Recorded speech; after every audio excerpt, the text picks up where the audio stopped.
We can't change what's been done, but it's still our run. We are one with the world. Wow, we can make a brighter tomorrow. Together make a change.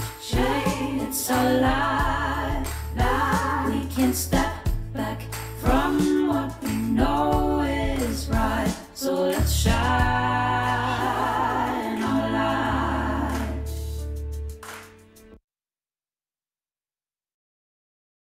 I am Sanjay Roy, the co-chair of the Catalyzing Change Week Programming Committee. Welcome to Catalyzing Change Week 2024. This is where we'll not just have conversations, but we'll actually see change. We'll see change makers, innovators within the social space. You'll meet government folks and funders. You'll see people who've done excellent good practice that we can learn from. And most importantly, it'll be a place to network, learn, and exchange ideas. So do dive right in to the Catalyzing Change Week 2024 and enjoy the experience. I am Sanjay Roy, the Hello, good morning, good afternoon, good night. We're very happy to welcome you today to this session, Promising Practices for Empowering a New Generation of Transformative Leaders. My name is Susana Ramirez. I'm part of the Secretariat of Catalyst 2030, and I'll be here to support you during the session. If you have any technical issues, let me know. I'll be here to help. Just some housekeeping rules. Try to keep your video on if possible. That makes that the interactions are more smooth and better. Please share your name and company as well, or you can put it in the chat. Keep muted unless you want to speak, and if that's the case, please raise your hand and we'll be able to give you the word. And most importantly, enjoy this session. And with this, I'll hand over directly to James. James, over to you. Thank you, Susanna, and thank you everyone for joining us. Good morning. I know you're joining us from different places around the globe, so I guess good afternoon, good evening as well. So thank you for joining us at Catalyzing Change Week. This discussion is about promising practices for empowering a new generation of transformative leaders. So we'll be talking about programs and initiatives and issues relating to how do we get young people more engaged and more involved in some of this work. So I'm James Stotch. I'm the Executive Director of the Institute for Community Prosperity at Mount Royal University, and I'm joining today from the territory of the Siksikai Tsitapi, which is the Blackfoot Nation, and specifically the Treaty 7 portion, which is north of the 49th parallel in what is now part of Western Canada.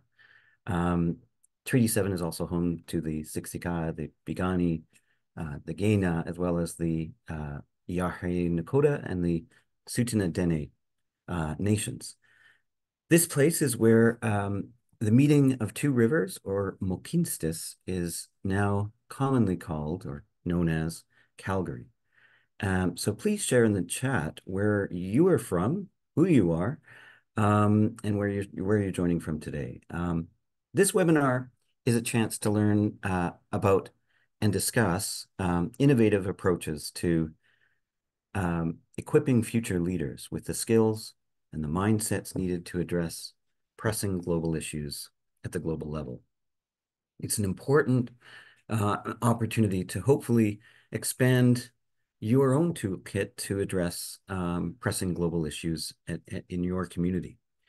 So we have set out three major objectives for this call. The first is to increase awareness and understanding of youth engagement in globally oriented but locally delivered initiatives. We also want to explore promising practices to promote a mindset that balances social and economic development. And we also want to identify actionable strategies to support youth in your own community.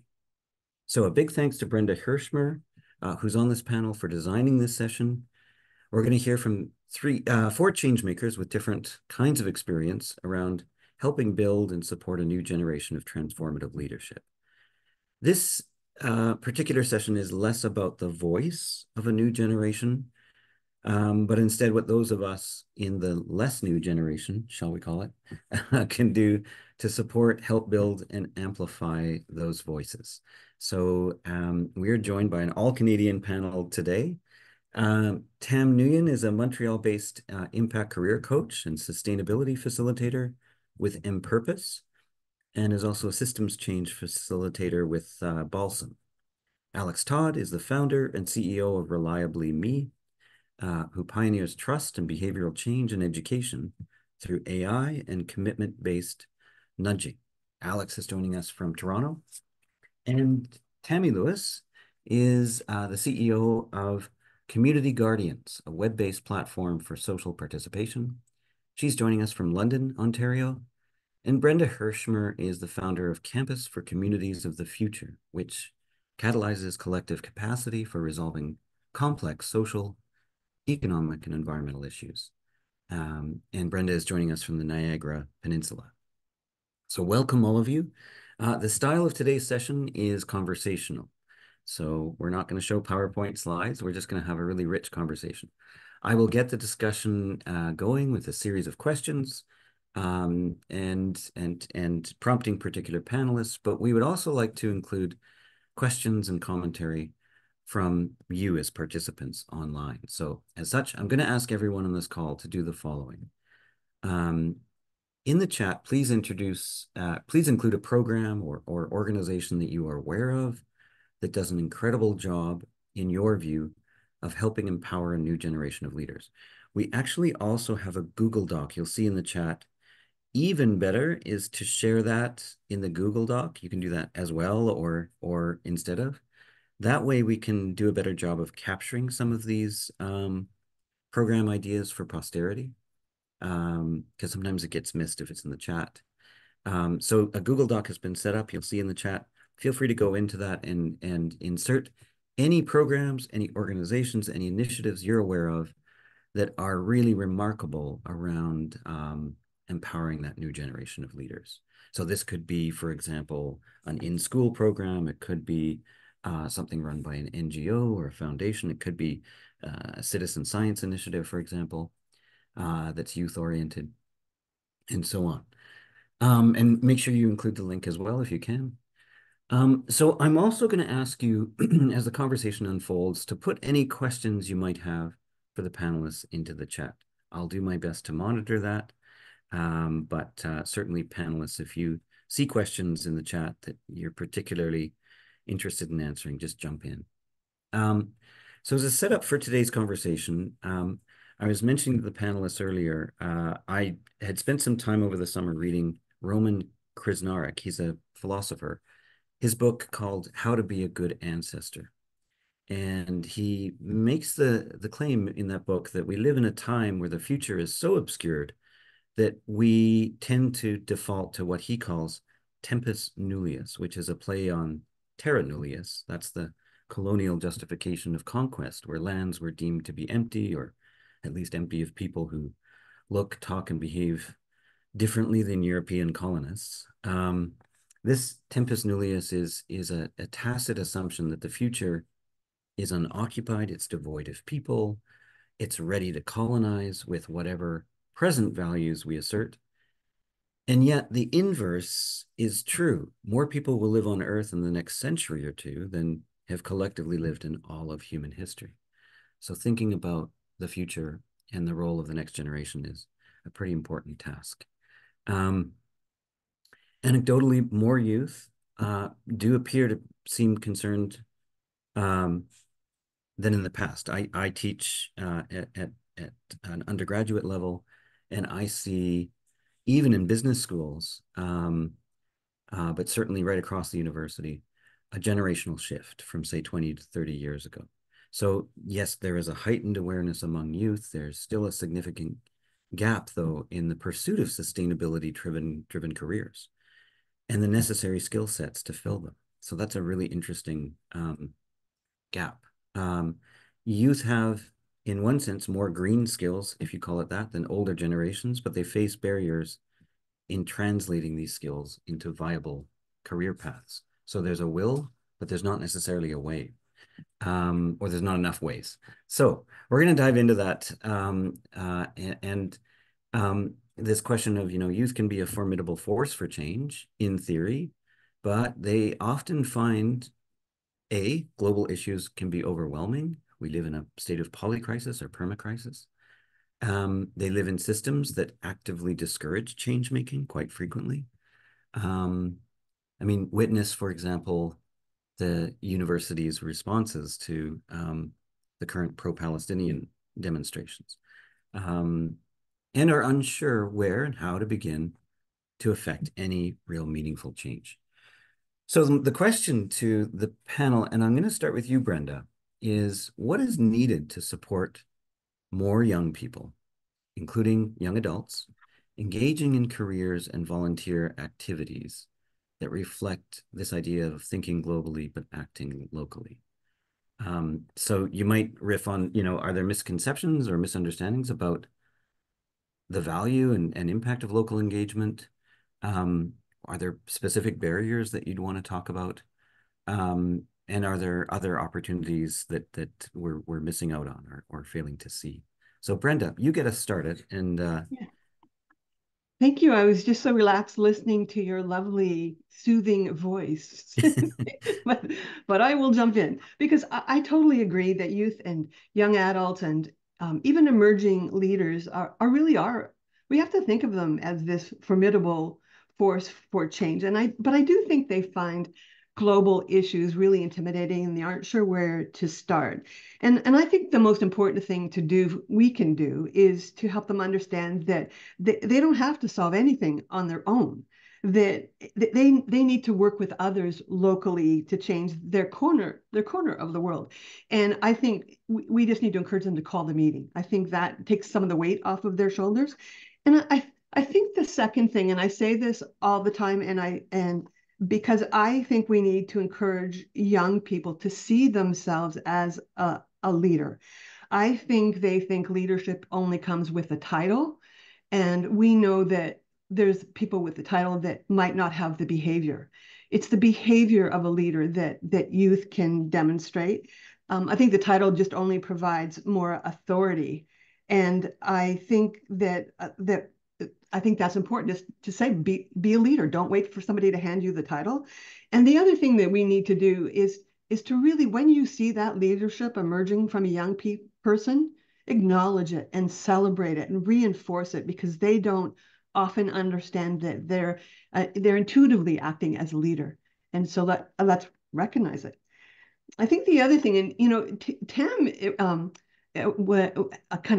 kind of set me onto this, and I did some additional research about this. And I think as a futurist, I would call this an edge signal, that there's this movement of encouraging youth to choose a mission, not a major.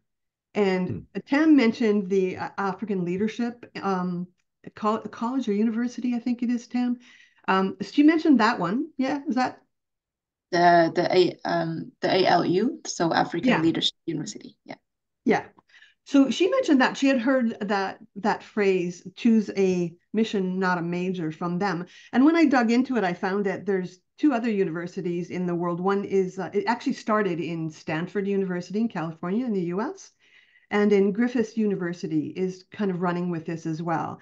And I think it's really about encouraging young people to choose what they are passionate about, and to help. I think it really helps them apply a more holistic perspective.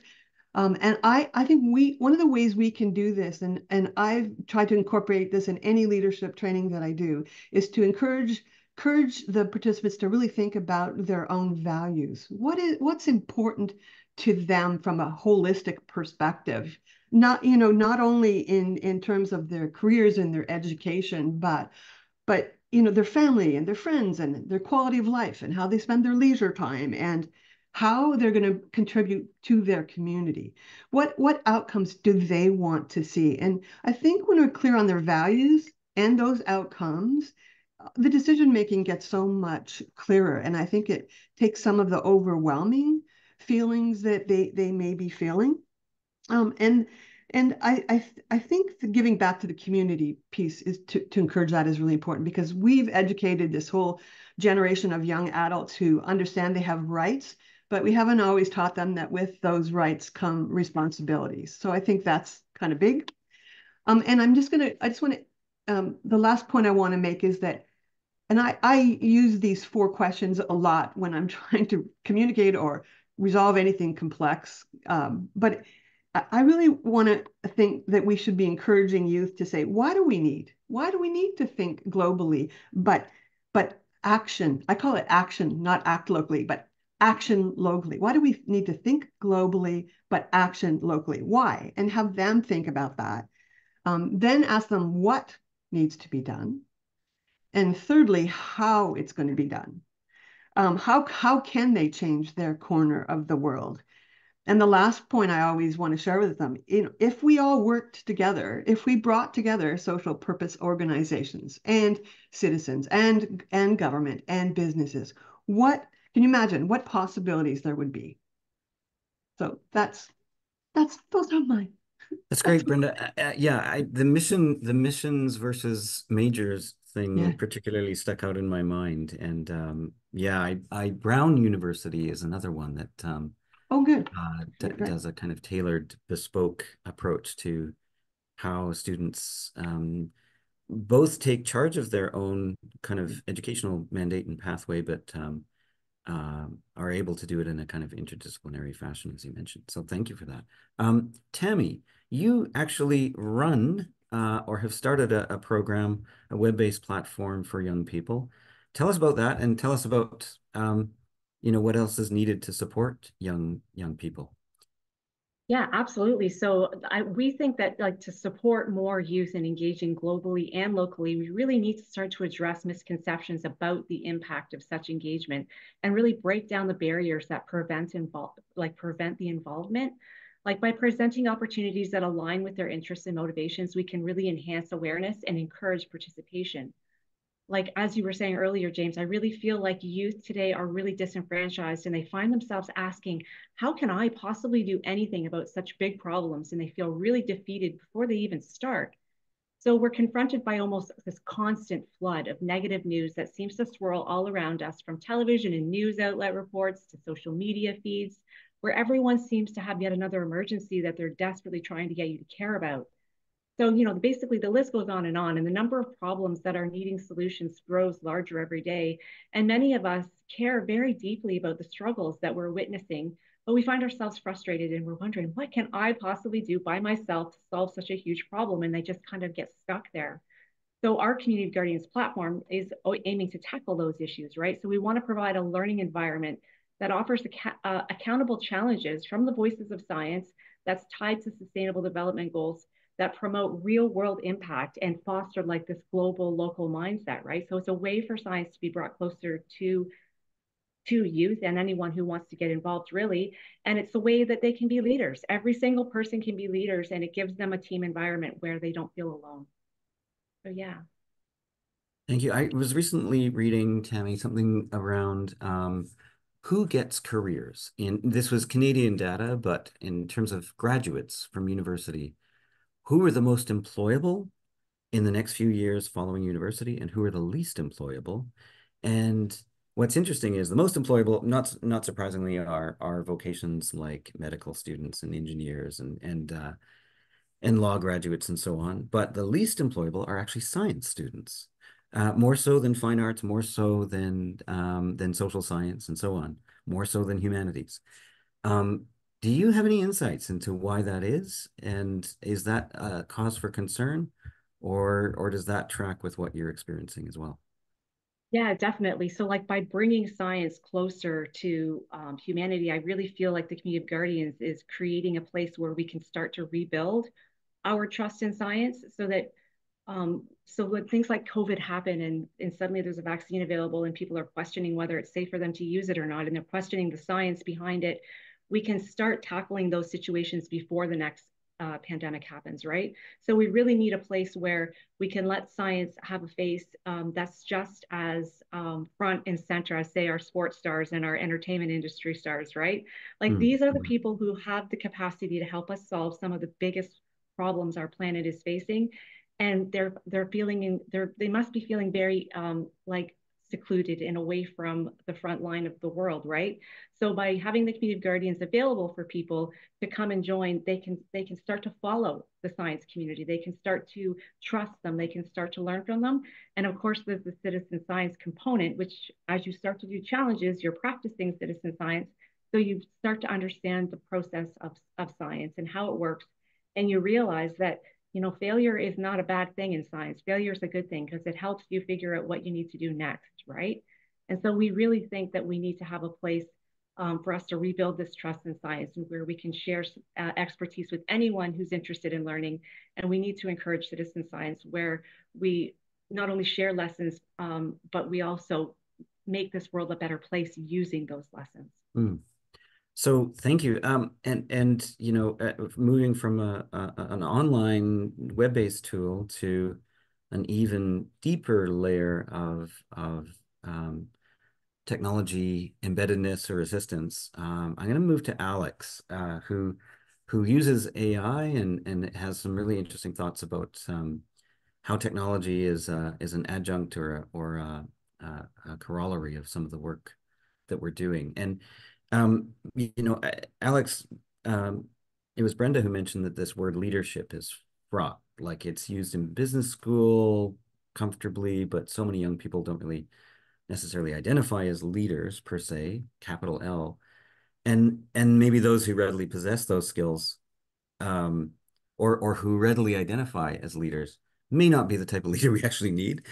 So I'm curious, how can we do a better job conveying that leadership is more of a skill set, a mindset, a set of model behaviors, not a title, and support emerging leaders once they become engaged? And what are your thoughts on the conversation we've been having so far? Well, first of all, thank you for inviting me and for the opportunity. And I just want to say that a lot of previous panelists' comments resonated strongly with me, and particularly you, James, in your introduction. What really resonated was your distinction between giving students have the will, but don't necessarily have the way. So I think that was right on the money. And a lot of the academics is really focused on a particular agenda, curriculum, and it doesn't necessarily relate to what students is top of mind for students and their interests. They can't really connect the dots to the real world. And so, so to answer your question directly about leadership, students have a desire, and they have to be given an opportunity to take initiatives and be recognized for the initiatives they're taking with respect to the purpose that they're pursuing, that they're interested in pursuing. And there's no systematic way to do that. And so, what is leadership in my mind? In my mind, it's all about taking initiative, having an interest, taking initiative, taking a risk, and sticking your neck out, and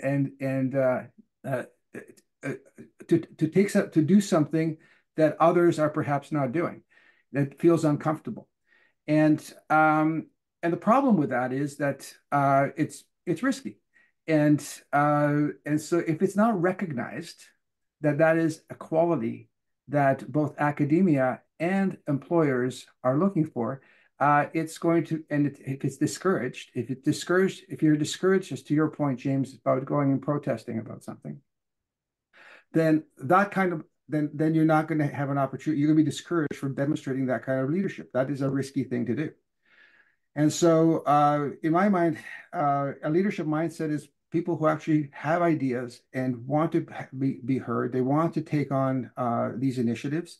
But the problem is that we need to have a system that recognizes that. And so what we have is a commitments-based technology that allows people to make commitments and get recognized for the commitments that they're making. And then also to give other people an opportunity to make commitments to them and then be recognized with digital badges for the things that they're doing. So in other words, it's a way of people registering what it is they care about and their purpose and what the actions that they're taking in pursuit of that purpose, and thereby are building a portfolio, what we call it a commitment portfolio, that demonstrates the kinds of initiatives that they're taking. And I think that employers, we can bring employers on side on that.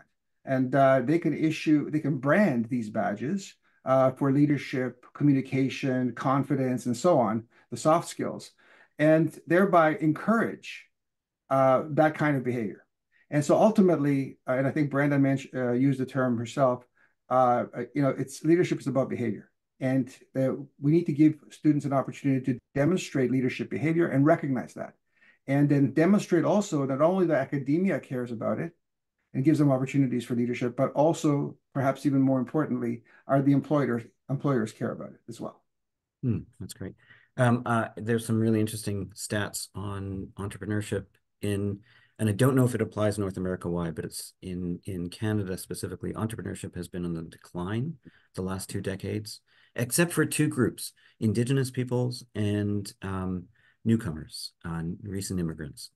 But everyone else, entrepreneurship is declining. So I'm just curious to know if there's, in your view, is there a relationship between growing precarity, and a lack of entrepreneurship, or is it embedded in how we teach and how we learn? Yeah, clearly people who have taking risks and making those leaps. Yes, well, the people not. Who is more prepared to take risks? Those who have less to lose and more to gain. So if you're comfortable in your situation, then you're less likely to take the risks because there's more to lose. If you're a new immigrant, or if you're somebody from an underserved population, you have a lot to gain by taking those risks and a lot less to lose. So yes, it's a needs-based thing, and it just makes sense. That's why young people, if you talk to really, really successful entrepreneurs, the people who have the unicorns that we all know their names in technology in Silicon Valley, you ask any of them, first of all, if they finished university, a number of them did not. When they're asked about what they would advise future entrepreneurs, whether they should complete their university degrees or go straight into entrepreneurship, they typically say you don't need a university degree to be a good entrepreneur. And so the sooner you start as an entrepreneur, the sooner, the better chances are that you'll be successful. And so think about it. Once you have a university degree and a particularly that credential becomes your foundation. You've invested a lot in that, and you're incentivized to leverage that as much as possible for your success in the future, for your career. But if you don't have it, then you have a lot to prove, and you have less to lose. So entrepreneurship is really for people who have their backs against the wall, or have such a strong passion, or are aspirational. There's also examples where people have all, think of Maslow's hierarchy of needs. They have everything. They have self-esteem. Now they're aspirational. Now they want to do something that makes a difference, and they have the backing, and they can take those risks. So there's different types, but typically it's the people who have their backs against the wall. That's really interesting. Thank you so much, Alex. Tam, I know you have some really interesting thoughts on this question of the disconnect between the will and the way towards leadership for the next generation. Your thoughts? Thank you, James, and thank you so much, the panelists, for bringing so many different level and perspective into this kind of topics. Specifically, I work with young generation when it comes to like career development and career exploration, and now I can hear from the voice of like community of education, of like entrepreneurship or employers. So it's definitely stirred a lot of thoughts in my mind at the moment. Yes, so when it comes to green skills and career exploration, a couple of things that I noticed when I work with young professionals. So first of all, career exploration comes with cost, meaning that like when you explore different possibility for your careers, especially in the sustainability-driven careers, sometimes it needs a little bit more time, a little bit more efforts or resources for them to find the right direction. And there are groups that might not in that position, and usually they are like underserved community, underserved population. They might not have the economic advantages or the educational advantage to actually get to the level of clarity when it comes to career exploration. So that's why it's a little bit harder for them sometimes to actually transfer the skills that they already have, the lived experience they have, into a sustainable, viable career path. And the second one, I think, is also the paradox of choice. In the world right now, there are so many like possibilities when it comes to career. I like just tap into like social entrepreneurs, right? And 9 to 5, and so many different way right now. Also, gig economy is coming to turning to a highlight of the workforce development, and it can actually make like young professional or newly grad student actually not seeing not being able to actually make a choice. They don't see a clear path. They don't see how they can make an impact. When I talk to them, a lot of them, you just mentioned about the leadership, a lot of them actually, I think there are two main patterns that I see. One is, I don't have the power to make change. So usually I ask them, like, what kind of values that you use to actually make career decision, especially to get into sustainability driven career paths. And either they will say, I don't think I have the power to make change, or they would say, I don't like leading others. So I think it taps into like the misconception of leadership, and especially in the social innovation sector. And it's very interesting to see that. I think they connect leadership with power, and the power here is the formal power, the formal authority that we see in the society, which actually the one that lead to the current situation of social and environmental issue that we're dealing with right now. So they said that, like, I don't want to be part of it. Like, I don't want to get that kind of responsibility, and it might get worse. Like, instead of creating positive impact, I might create something that be negative. So it turned into some sort of barriers for them to actually translate whatever they have, skilled or lived experience, into something that resonate with employers, with the environment, so that they can support young people to actually articulate better, to actually develop a much better career path, especially play a role in the social innovation, I think. Yeah. Pam, I'm really intrigued by this idea of the paradox of choice that you raise. That, you hear designers talk about it's easier to design when you have constraints than when you just have like an open canvas and you can do anything, right? Like it can be paralyzing, just the sheer number of options available. So some people listening to this might go, well, maybe the answer is we should be streaming students at an earlier age, or is there a way to cut off options? But how would you respond to that? How do you deal with that paradox of choice in a way that preserves freedom of choice and all those good things that we value? Yeah, I think it's a very interesting point that you put there. And I don't think that limiting choice would be an option, especially in career development. We don't limit students from imagining whatever they can do in the world to make an impact. But we usually guide them through step of understand who they are, of exploring what is out there in the world. Like, if you're familiar with the concept ikigai, then it's the sweet spot of like understanding your strength, what you are good at, what you like, and what the world needs, and what the world is willing to pay for you, or to actually help you sustain your life, right?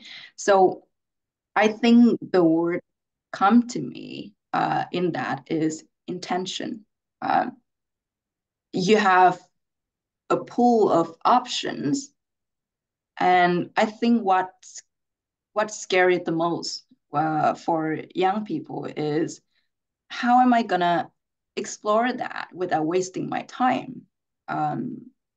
If I jump from one to another, am I wasting my time? Am I creating something that unintentionally gonna be negative or things like that? Am I adding more burden to the society and etc.? That is what they worry about, like the urgencies kind of sense. So first of all, usually we work with students to address those kind of mindset that career is always non-linear. So there is no way that you have to make the decision at the moment. And the second, if as long as you explore it intentionally, as long as you collect different like resources and support system to guide you through those kind of process of understanding yourself and understanding the world and see how the two meet, I think that is a potential way to solve that kind of paradox of choice. That's really interesting. Thank you. I'm going to encourage participants on this call, audience members, to join in the chat and share any questions that you have. It'll be harder to monitor if you put up your hand, just because I only have a limited number of windows in front of me. But if you can actually put your question into the chat, we'll make sure that that gets addressed. And while we're waiting for that, maybe I'll throw a question out to, and popcorn style, anyone who wants to engage with this. And I've been increasingly kind of drumming this mantra that education itself is the meta crisis. That we have all these crises on the surface, whether it's climate change or the plastics problem, or affordable housing and inequality and food insecurity. And there's many different either global or regional crises that we're all dealing with, and governments are marshaling resources to try and get on top of. But it's not generally the case, at least in this part of the world, that education is yet identified as in crisis. So would you agree? Would you agree that the way we conceive of deliver learning is so broken or so ill optimized for the 21st century that we need to approach it as a crisis and change it radically? What are your thoughts on that? So anyone who wants to engage, Brenda, go. I really want to jump in on this one, because as having been a professor and a director within post-secondary in Canada, I actually quit. I left. And I left because I really felt that the learning and the way we were learning, I really didn't, I don't think we were really teaching young adults about what was important, or that they were really learning.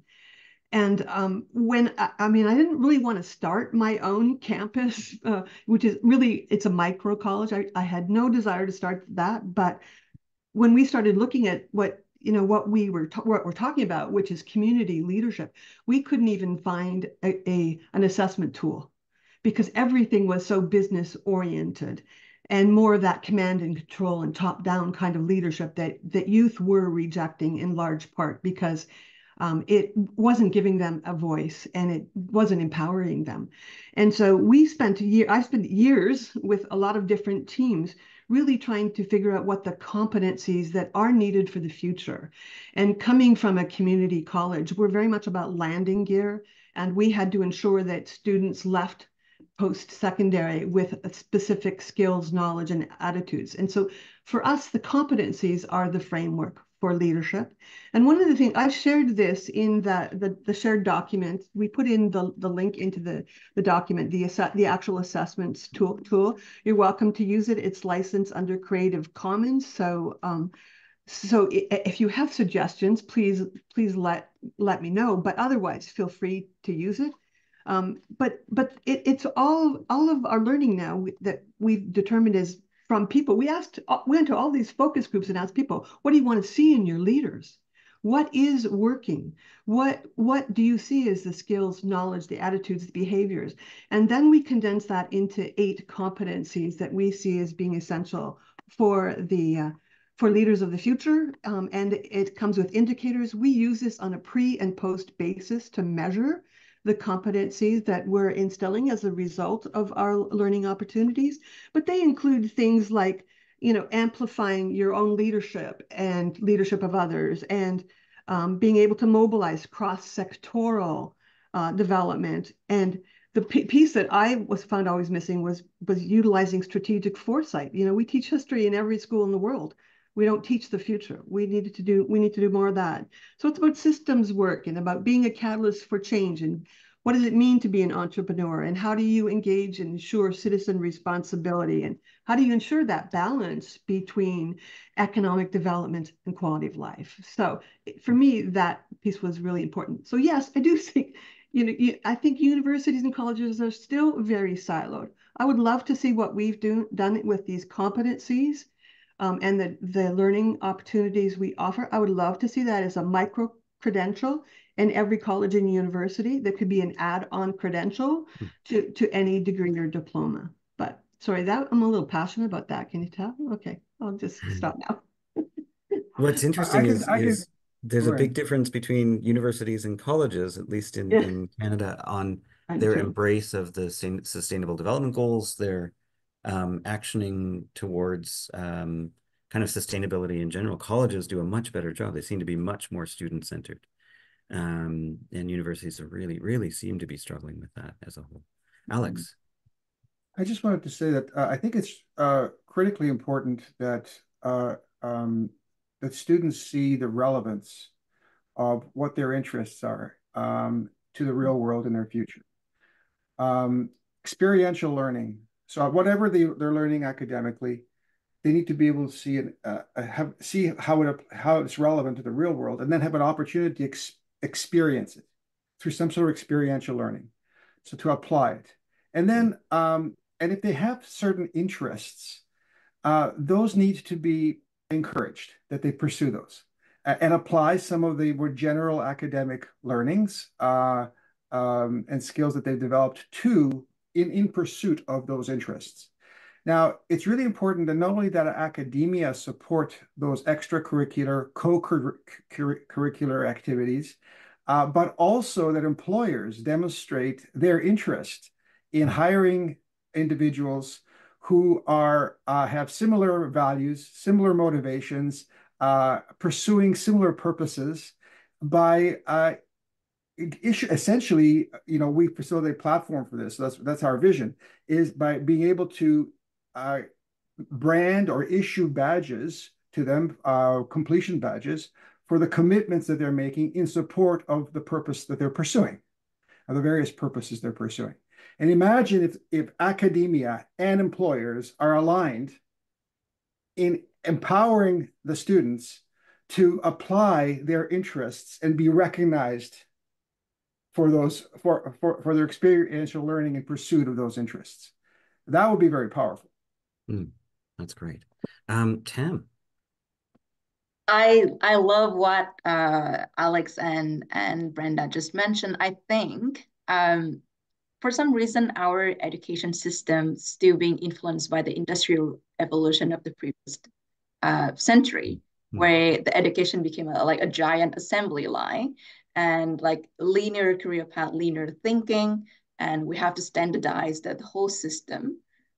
But now, with the young generation, they have different values. So they value autonomy over bureaucratic structure. They seek meaningful relationships and fulfillment and all that. And those somehow clash with the assumption and value that are baked into our existing education system.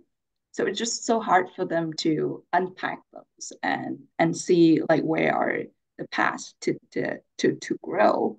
And I think like Alex and Brenda mentioned, I think it's important to highlight the importance of complex way of thinking or value the diversity over conformity in our current system right now. Name it like self-guided learning or informal education system or continuous learning or explore thing like that. So I think it definitely would be a potential path for us to get out of this kind of situation. I feel like if we had one more hour, we could come up with a manifesto. It seems to be heading in that direction. Tammy. Yeah, I was eager to jump in right after Brenda finished because I really felt all of her words really profoundly. I really feel like the youth of today have gifts, right? Like everybody has things they're passionate about, things that they're good at. And like Tam was saying, I don't think we should be following the linear path that our generation has followed, right? I think leadership really needs to be start to be portrayed as a skill set and a mindset rather than a title. Like by highlighting behaviors and qualities essential for effective leadership in global local initiatives, we can really start to redefine the leadership and support emerging leaders wherever they're at.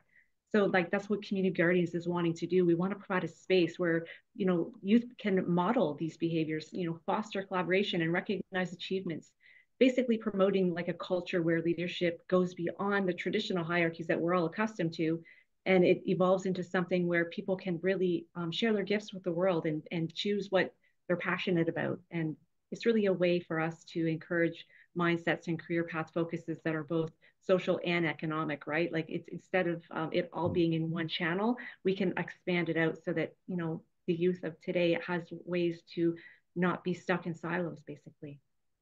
Right. There's a really interesting comment question in the chat from Timosa, um, who would like to explore more about the notion of dialogue as a valuable approach to moving to solutions and actions. How do we evaluate, or how do we elevate and value the dialogue process as a way to shift mindsets about this whole area of sustainability focused education? Any thoughts on dialogue? I think I could jump in on this, James, just because the Community of Guardians is a platform where dialogue is supposed to happen, right? So Right. imagine in your mind Facebook with meaning, right? A place where people can come together with science and users of citizen science and talk about what they're doing. And what we refer to that at the Community Guardians as collective impact. So it's basically described as like an act of social change that occurs like on a grand scale. So where potential solutions to important problems that are, happening worldwide, but more importantly at the community level, where the effects are more pronounced, right? Where people are actually living those problems. So these ideas form the basis of the Community of Guardians, where people in neighborhoods all around the world can come together and learn where success and champion goals under that same SDG, right? So dialogue can happen in those communities and people can really play a role as a group and talk, right? Because we really have to make sure that I always like to use this example, and I'm sure you guys will relate, right? The SDGs cross over one another in many circumstances, right? Like you can be like, oh, I just bought a new electric vehicle, and you're thinking like that's really great for a certain SDG, but then there's social scientists who are going to say to you, have you thought about the impact of that purchase and where the minerals come from, where that power that vehicle, right? So we need to have a place where community can talk, they can discuss it, right? Like they can talk about what the solutions are, what the problems are, and how they impact one another. Any other quick thoughts on dialogue? Just real quick, one of the things that I think is really important, particularly as we localize the SDGs and deal with complexity. It's a messy world. It's not linear, as was pointed out. It's very organic. And I think in the planning that we do and determining our priorities, we rarely involve all stakeholders at the very beginning. So the dialogue that we've experienced has been very successful is when it happens before anything happens. It really is about determining priorities and possibilities as a result of diversity at the beginning with those conversations, listening to citizens, especially business, social purpose organizations, government. That conversation is where that's the roots of innovation that's what I've seen. So just noting, Sylvie Plant put in the dialogue, or put in the chat box a resource around dialogic organization development. So thank you, Sylvie. Teresa has a really interesting question here. I mean, that gets to kind of, are we stepping back enough and really understanding the problem, or are we making a bunch of assumptions about, with our 20th century brains, of what the problem actually is? And so that's a really great provocation. What assumptions are we maybe making about the way learning works, or leadership, or education, or even the nature of those concepts that might be worth interrogating or revisiting? Anyone have any thoughts on that? It is very interesting. Yesterday, I had someone ask me because, like, I was in a workshop for the system thinking and system mapping, and we talk about assumptions. And someone just asked, like, but it is assumption. How do you know that you have assumption, and how are you aware of your own assumption? Um, because we don't know what we don't know, basically.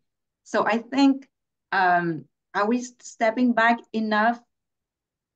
I guess it's in terms of like, are we creating the space enough uh, for us to come together and to actually do that kind of reflection, to dive deeper into the pattern, to the mental models, and to look into the social structure that influence our way of behave, our ways of thinking, and etc.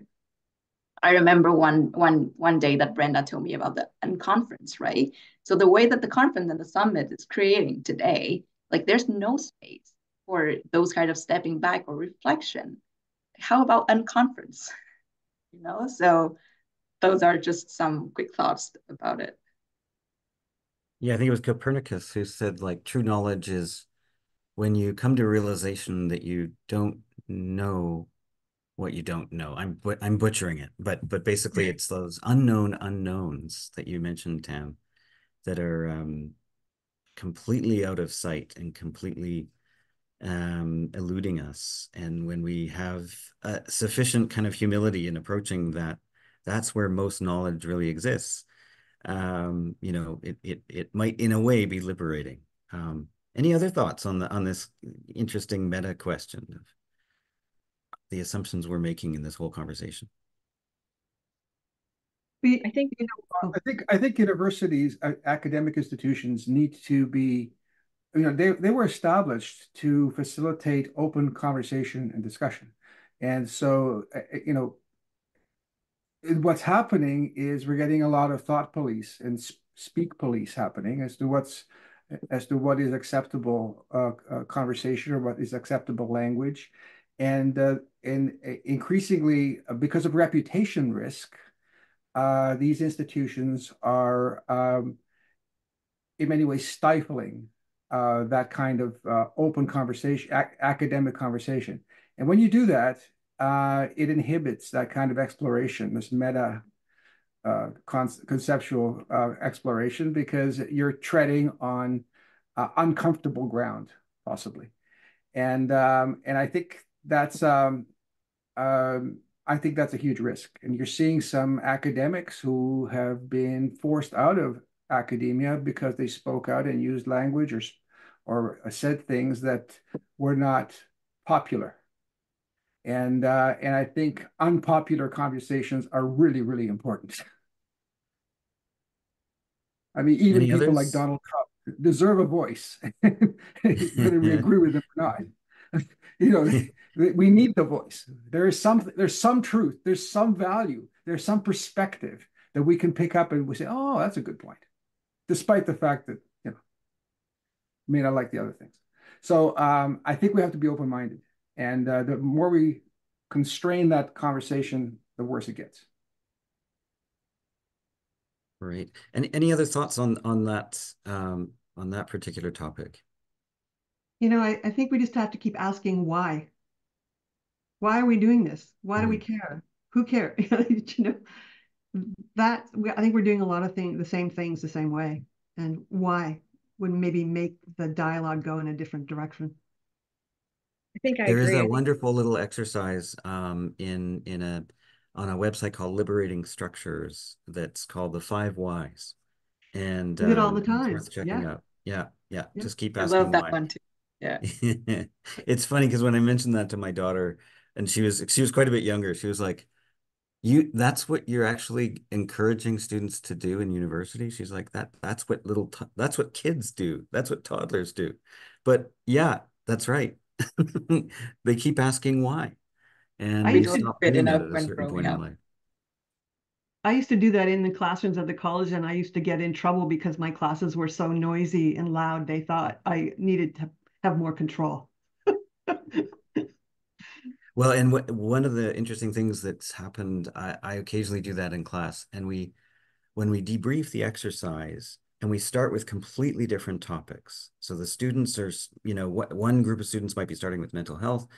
Another group of students might be starting with like the climate crisis, but they end up in remarkably similar places when they ask enough why questions about the deep layers of what might be broken or what needs healing or what kind of trauma exists in our culture and so on. It's really fascinating, really amazing. I think too, James, we should talk about the impact of like what happens in our ecosystems and what role we play in those, right?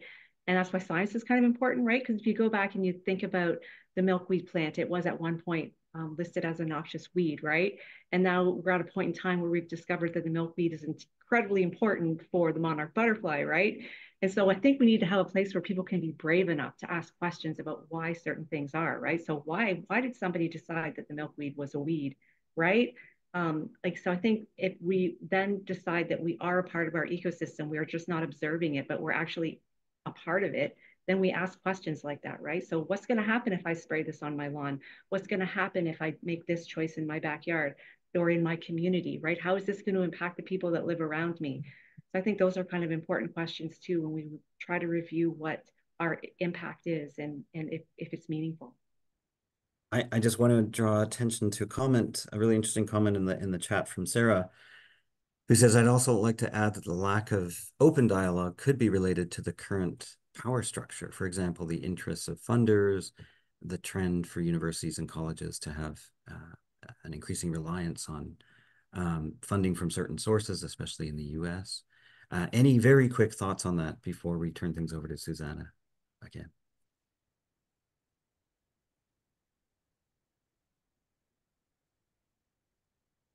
Great. Well, I just want to thank all of you, Alex, Tam, Brenda, and Tammy, for taking the time this morning, this afternoon, this evening, to share your thoughts on learning and leadership and how it relates to sustainability and the future. So thank you so much. Over to you, Susanna. Thank you. Thank you very much, James, and thank you everybody for this amazing and inspiring session. And I just wanted to quickly share a little bit of some information about Catalyst also to all of you. We are testing and piloting this new tool that is Ask Catalyst. I'll post the information in the chat for you to test it out. Basically, you can ask anything and everything about Catalyst. We also have our awards every year. So if you have someone in mind, government, someone from the corporate sector, someone from the philanthropy world as well, please nominate. We also have an amazing initiative that is called Catalyst Market. So explore it as well and maybe do your shopping. And if you're not yet a member of Catalyst 2030, we will be happy to also invite you to explore our website and join us in this community. We hope you keep enjoying Catalyzing Change Week, and we'll be seeing you around for sure. Thank you, everybody, and have a lovely rest of the day. And we'll be in touch. Thank you, everyone. Everyone, have a good day. Thank you. Goodbye.